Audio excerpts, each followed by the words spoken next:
SC reservation వర్గీకరణపై supreme court సానుకూల తీర్పు సందర్భంగా మలక్పేటలో ఎంఆర్పీఎస్ నేతలు సంబరాలు జరుపుకున్నారు. అంబేద్కర్ విగ్రహానికి పూలమాలలు వేసి నివాళులర్పించారు. ఈ సందర్భంగా నాయకులు మాట్లాడుతూ ఎంఆర్పీఎస్ ఆవిర్భవించి 30 ఏళ్లు సుదీర్ఘ పోరాటానికి సుప్రీంకోర్టు న్యాయం చేసిందని హర్షం వ్యక్తం చేశారు.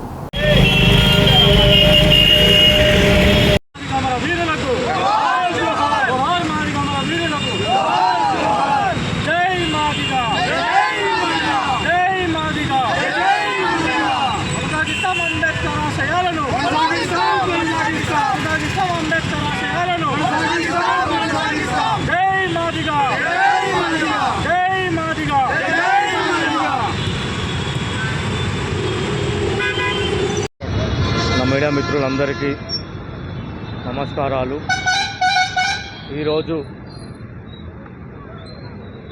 మాదిగల 30 సంవత్సరాల సుదీర్ఘ ఆకాంక్ష అయినటువంటి ఎస్సీ ఏబిసిడి వర్గీకరణను ఈరోజు జస్టిస్ చంద్రచూడ్ గారి నేతృత్వంలో ఏడుగురి ధర్మాసనంతో 2:1గా 15% రిజర్వేషన్ను ఇవ్వాలని చెప్పేసి ఈరోజు తీర్పునివ్వడం జరిగింది.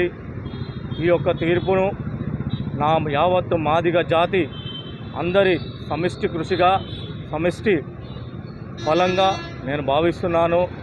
అందరి శ్రమ ఉంది. ఎంతోమంది మాదిగ అమరవీరుల త్యాగాల ఫలితంగానే ఈరోజు ఎస్సీ ఏబిసిడి వర్గీకరణను సాధించుకోవడం జరిగింది. అదేవిధంగా ఈ యొక్క తీర్పు ఇచ్చినందుకు గాను కేంద్రంలో ఉన్నటువంటి ప్రధానమంత్రి నరేంద్ర మోడీ గారికి, అమిత్ షా గారికి, అలాగే ఎస్సీ వర్గీకరణకు ఎంతో కొంత తోడ్పాటైనటువంటి మొదటి నుండి తోడ్పాటుగా ఉన్నటువంటి మా వెంకయ్య నాయుడు గారికి, జి కిషన్ రెడ్డి గారికి, మరియు ఈరోజే అసెంబ్లీ సాక్షిగా ఎస్సీ వర్గీకరణ బిల్లును చట్టబద్ధత కల్పిస్తానని చెప్పేసి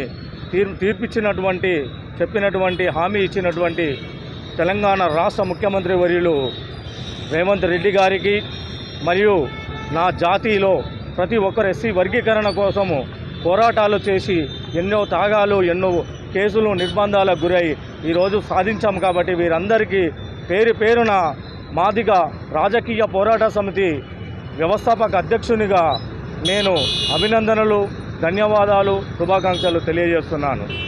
అయితే ఈరోజు గతంలో 2004లో చంద్రబాబు నాయుడు గారి యొక్క పరిపాలనలో ఎస్సీ వర్గీకరణను సాధించుకోవడం జరిగింది.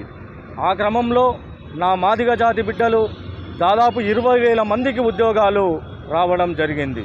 ఇప్పుడు కూడా 15% ఇచ్చినటువంటి రిజర్వేషన్ ఫలితాలను మన వాళ్ళు అందరూ సమూలంగా అందుకొని జనాభా దామాషా ప్రకారం ఇచ్చినటువంటి ఈ రిజర్వేషన్ ఫలాలను అందరూ సద్వినియోగం చేసుకొని నా మాదిగ జాతి ఇంకా ముందుకు వెళ్ళాలని ఆకాంక్షిస్తున్నాను. అలాగే ఈ రాజకీయ పరంగా కూడా ఈ రిజర్వేషన్ ఫలాలను మన వాళ్ళు అందరూ అందుకోవాలి. ఇప్పుడు జరుగుతున్నటువంటి ఏవైతే ప్రభుత్వాలు ఉన్నాయో వాళ్ళు కూడా రిజర్వేషన్ నిష్పత్తి ప్రకారము వారికి సీట్లు కూడా కేటాయించాలని చెప్పేసి నేను కోరుకుంటాను.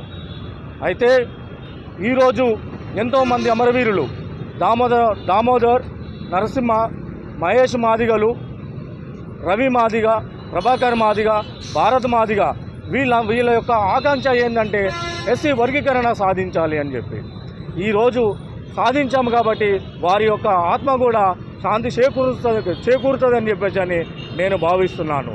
ఎవరైతే ఎంతోమంది అయితే ఉద్యమకారులు ఉన్నారో, తెలంగాణ మాదిగ ఉద్యమకారులు ఎవరైతే ఉన్నారో, ఆనాడు నుండి 1994 నుండి ప్రస్తావించినటువంటి ఎస్సీ వర్గీకరణ కోసం ఏదైతే పోరాటాలు జరిగినాయో